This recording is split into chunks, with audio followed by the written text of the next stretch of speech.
passeio de barco pra levar a mulher séria ou pra levar a putona que vai fazer striptease pra geral? Fala, querida, chama amigas. O que é? É pra levar quem, moleque?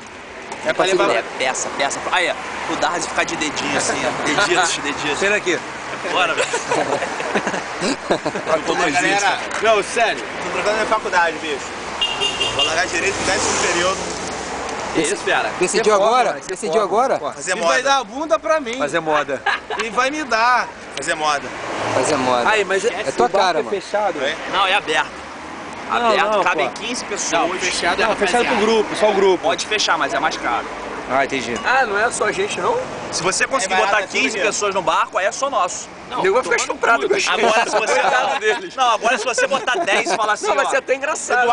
agora Ah, se você dá pra botar, botar, bro. não, se você botar 10 e falar assim, o barco é meu com 10, aí vai cobrar mais caro. Entendeu? Não, dá pra fechar, cara. Mata. Você acabou de beber a bebida mais forte do Rio de Janeiro. O que você achou?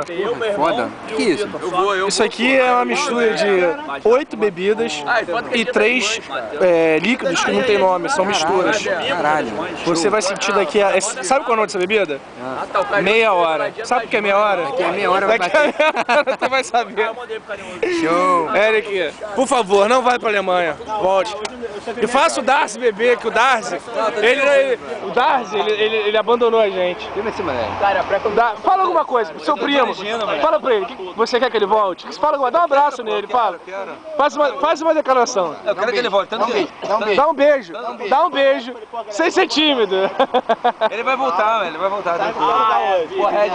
Vai pegar a mulher hoje? Quantas? Expectativa. Tira a foto aí. Tira a foto aí, cara. Peraí que tá, eu não sei. Tá filmando.